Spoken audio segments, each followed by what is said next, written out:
తల్లిదండ్రులుగా మనం మన భక్తి జీవితం సంఘానికి వచ్చే ఎంతో మందికి చెప్తాం, మన సాక్ష్యం వందల మందికి చెప్తాం.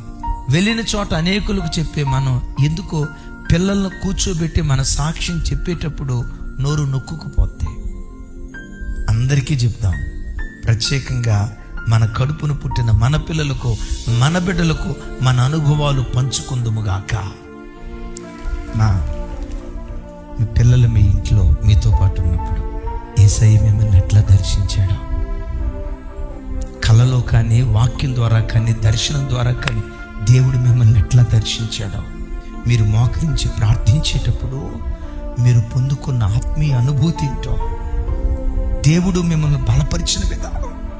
కొన్ని సందర్భాల్లో గడిచిన కాలంలో నీకెదురైన కష్టాల మధ్యలో వచ్చి ఈ బతుకుద్దిరా, చచ్చిపోతే పోయిద్దిరా అని ఎన్నోసార్లు అనుకుంటూ ఉన్న దినాలలో దేవుడిని నేను ఎలా ఆదరించాడు, పెంట కుప్పల మీద నుంచి దేవుడిని నేను ఎలా పైకెత్తాడు, ఈరోజు సమాజంలో ఒక విలువ కలిగిన వాడిగా ఎలా నీ దేవుడు నిన్ను నిలవబెట్టాడో, నీ దేవునితో నీకున్న అనుబంధాన్ని నీ పిల్లలకు పదే పదే నువ్వు నూరిపోసేదానిగా ఉండాలి. నాన్న, దాని సందర్భంలో నా శరీరంలో అనారోగ్యం వచ్చిందిరా, చచ్చిపోతాను అనుకున్నాను రా, ఇక నాన్నను చూస్తాను అనుకోలేదురా, మీరు అనాథలు అయిపోతారు అనుకున్నాను రా, ఇక మరణ పంచుల దగ్గరికి వెళ్ళాను రా. అలాంటి దశలో అన్నోళ్ళు వచ్చి ప్రార్థన చేశారు, మందిరానికి వచ్చే బిడ్డలు ప్రార్థన చేశారు. ఆ మరణ పడక మీద అల్లాడేటప్పుడు దేవుని అద్భుత హస్తం నన్ను తాకి మరణములో నుండి జీవానికి దేవుడు నన్ను దాటించాడు. పలుమార్లు మరణ పంచుల దాకా వెళ్ళా. ఆ మరణం వెంటాడుతున్నప్పుడు జీవాధిపతిగా దేవుడు ప్రత్యక్షమై మరణపు కోరల నుంచి దేవుడు నన్ను విడిపించాడు.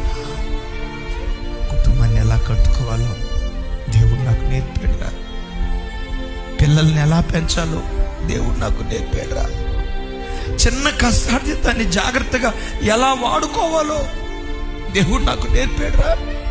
ఇవన్నీ నేను ఏదో ఎక్కడో నేర్చుకున్నాయి కాదురా, నా దేవుడు నాకు నేర్పాడు. నీ ఆత్మీయ బంధం, దేవునితో నీకున్న బాండేజ్ నీ పిల్లలకు విశదీకరిస్తూ చెప్పు. పిల్లలారా, నా వైపు చూడండి. ఎప్పుడైనా తల్లిదండ్రులు దేవుని మాటలు చెప్తా ఉంటే ఆ చరిత్ర చెవియొక్కి ఆలకించండి.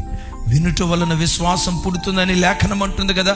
ఆ మాటలు వింటా ఉంటే ఆ విశ్వాస బీజం మీ గుండెల్లో నాటబడి దావీదు చేసిన కార్యం కంటే సొలొమోను గొప్ప కార్యం చేశాడు కదా. మీ తండ్రులను దీవించిన దానికంటే మిమ్మల్ని దేవుడు గొప్పగా దీవించడం ప్రారంభిస్తాడు.